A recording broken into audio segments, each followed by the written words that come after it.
trap goes when we basically attack the guy with the ball and we force him out of middle.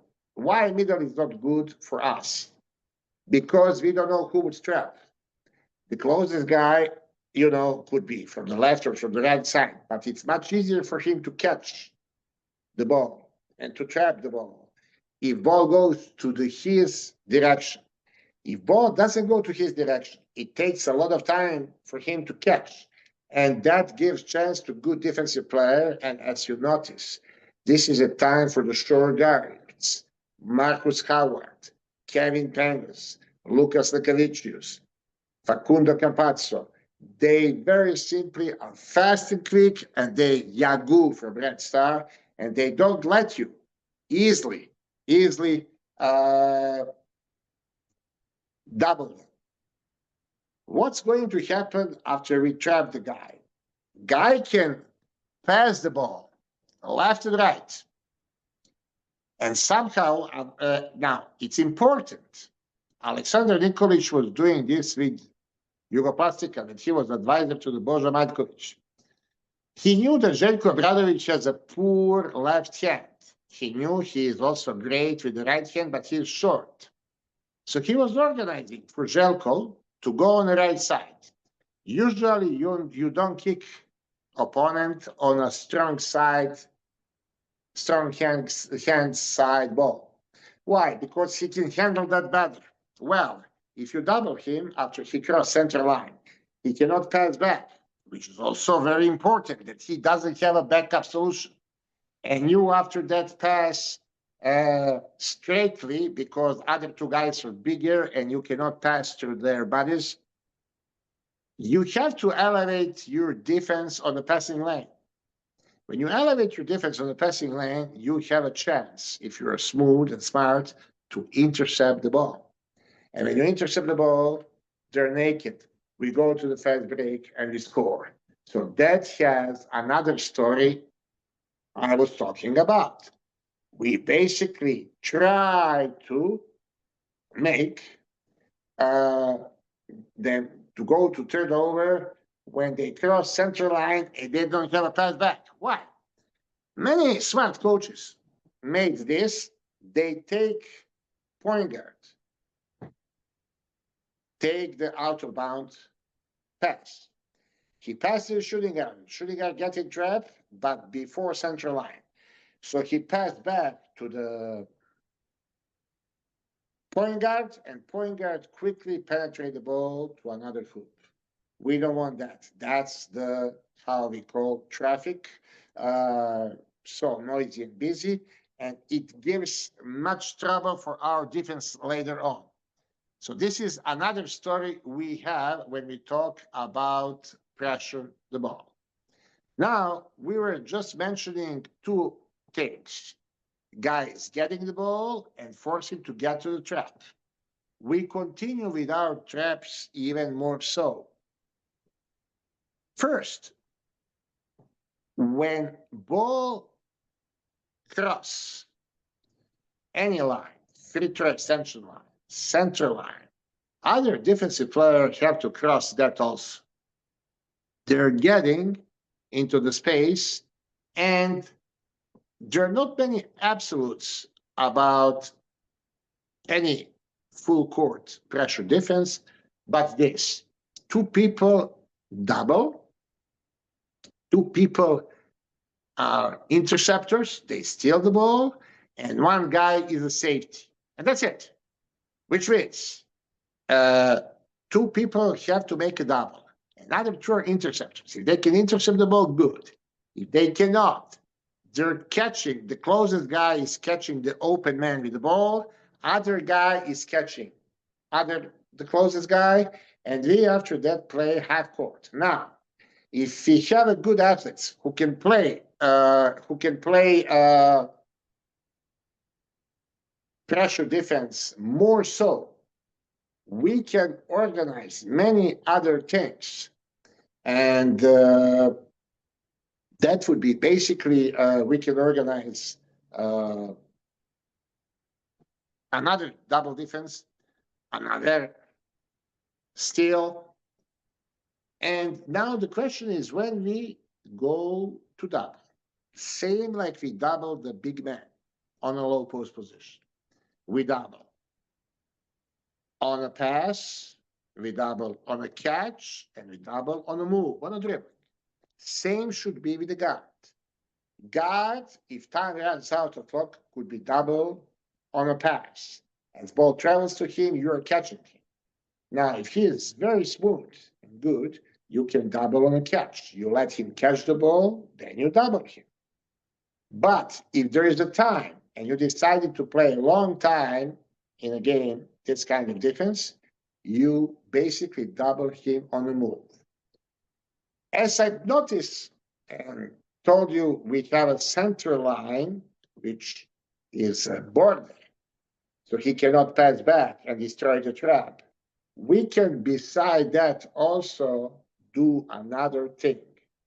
We can use those other sidelines and kick the man to the sideline so he is already forbidden to go much further right or much further left. And if he goes deep down, we make him go to the baseline where he would have a sideline, a baseline border, and trap over there would be much more successful.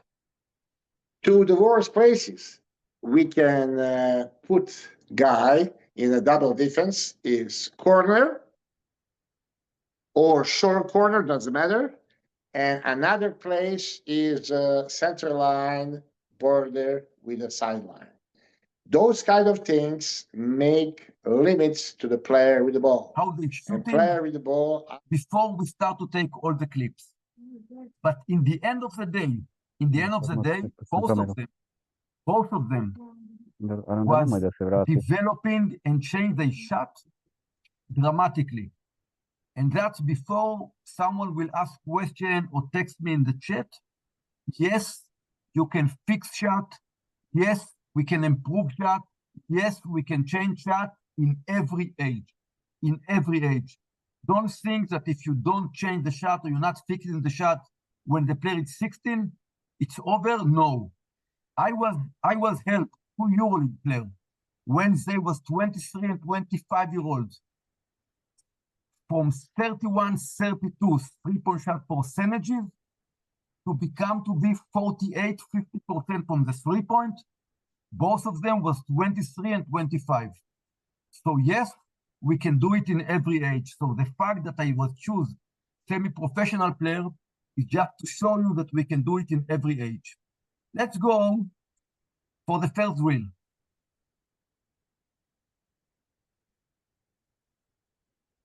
I will let you see the drill and then I will explain the important details here.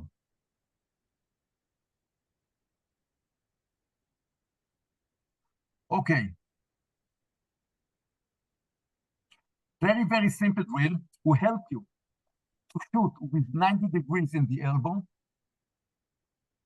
The small details that you cannot keep on.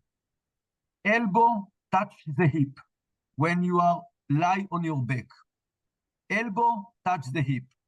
Make sure that your neck is stick to the floor, because if the player will look ahead, it can be some damage in the neck. And about his leg, that's the right way to do it. If you do it with a straight leg for a long time, if you're going to do this drill over and over and over again, it can create some problem with the lower back, okay? So it's also very, very important how you are laid down on the floor. Elbow, touch the hip. We lift the ball above the shoulder, and then we shoot in the ball. Very, very simple drill. First drill for develop the shot. And also it's very important for me that you also start to looking about his finger, about the spacing between the fingers and the way that he's finishing. I always call it head of a snake. For me, the way that he's finishing with his finger, it's always look like head of a snake. So the most important details, elbow touch the hip, 1, 2, above the elbow, above the shoulder, 3, 4 head of a snake with your finger. 1, 2, 3, 4 head of a snake. Okay? That should be the tempo. 1, 2, 3, 4. Bravo. After that, it's very important to put someone behind the player, unless sometime when the ball goes, the ball will hit his head. Okay? I think that the right amount to do it, it's no more than 10 times in each hand or for each player, and then you just change it and you repeat it 3 times. So that can be a warm-up drill before the practice starts. Each player can do it like 30 times before practice starts. And I want to say something about many of the drills I show you now. Many of them, you don't need a basket. You don't need even a court. And I used to do it like a warm-up drill for a shooter before the practice starts. I said to the player, you can start to do it outside the court, just shooting the ball on the wall. If some other team practice before you, and you are not allowed to get into the gym, find a corner outside the gym, and you can do all these drills without a basket. And that's very important. It's no reason why your player not starting the warm-up and work about the touch like 15 minutes before the practice time starts. The next drill, which is also very effective to develop the touch, to develop the wrist of the hands, you stand in front of the wall. Sometimes you can also take it for the weak hand, even that not likely that you're going to shoot with a weak hand, but maybe you're going to develop a little bit your passing ability with a weak hand. A distance no more than 75, 1 meter from the wall, okay? Also, please watch about his knees. Every time that he straights the knees, he's released the ball. In this drill, what I want, like a coach, is to try to get all the motion with the lower back, all the help from the shoulder go away, all the help from the lower back should go away.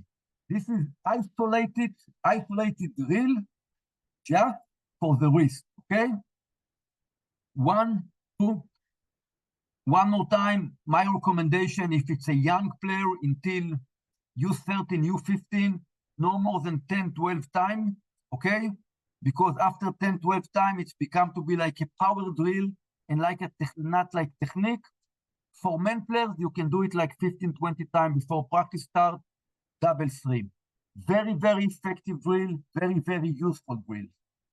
This drill, which I like a lot, I call it like bowling from back to back. Both of the players, they are on the floor when one of their knees is on the floor, and what they need to do now is just rolling the ball on one of the line. It's very similar when we are like a coaches said to the player, when you finish the shot, make sure that your finger, your hand, follow the shot all the way to the basket. It's a very simple drill. The kid really like it because they need to be with 100% focus if they want that the ball will go on the line. And you can see right away, you can see the improvement in a few seconds just because they was listening for the structure, follow your shot, and when you finish to roll the ball, make sure that your hand will be on the line, okay? And you can see, we already talked about 5 different drills. We not even shoot 1 time the ball to the basket. We did not need until now a basket. It was no need with a fancy court. Okay, so if you have in your sports center, in your practice center, if you have very small gyms that you can use for warm-up for all this drill, use it. That's going to save you a lot of time during the practice. And those drill guys, and I got a lot of experience with a lot of good shooters, those drills, they are very, very, very, very effective. Trainings in a week, so you have 150 shots more per week, 600 more per month, 6,000 more in the whole season. So every repetition worth at shooting. Okay, this you was able to see. Now let's go for plyometric training. Cool. So plyometric training, this I saw it longer time, for example, first time. It's interesting also plyometric for against injury, for example, to have less injury, for example, for players interesting, for very hard for their balance, for the shoot. This is like really like how I'm saying for you always like better if the drill is hard. You can see now some challenges, for example, we are going, so they are shooting, but they has to go for the rebound. So what I said for you, when they are releasing the ball, they need to think I will score. But at the moment, how they release the ball, they need to think it's a mistake and to go for offensive rebound. To go this into their blood. So that is very important. Also, you see, I'm pushing them, making some challenge. Okay, now here is a block, let's say, for example, you see that they are laughing. So you need to make a good atmosphere, and then they will come for your training for sure, even if it's in the morning, because they are enjoying it and they can feel maybe on the game also on very soon, just after a few in the trains that they are shooting better and that they will help in their career. So this you can see, and I think slowly starting the plyometric training. You can see now, for example, quick release like we want, like that immediately the foot you has to go and the ball to go, so we not have time. Of course, this is harder than the game. You know what, we has to make a good percentage. This again can be competition also between the players. So now let's return to move forward. Okay, now you can see counter plyometric. And now, for example, you have a jump. You see that they are rolling in the air 360 degrees, 180 and then 180. And I'm pushing them to shoot with a higher arc. And of course, when they are touching the ground, you need to shoot immediately, so not to wait. So this, for example, now in 2, you can see how they are jumping just front, and that need to make it very fast. So, and coming to shoot. This I'm doing often in every club where I'm working on this one individual training. I have a very good experience and very good feedback back from the players. So I'm suggesting for you, you can see now there is a higher and a lower one. So this in plyometric training is very important, sometimes to be lower, then to go on a higher, and then sometimes the higher and the lower. And you can see, you can always think that sometimes you are jumping 180 degrees, sometimes you are jumping 360 degrees. You can see coming the kickouts, coming the drives, every kickout needs to be height of the chest, coming one ball, then they are playing, you see, end of or pick and roll, then I'm giving the third ball, and we are shooting. So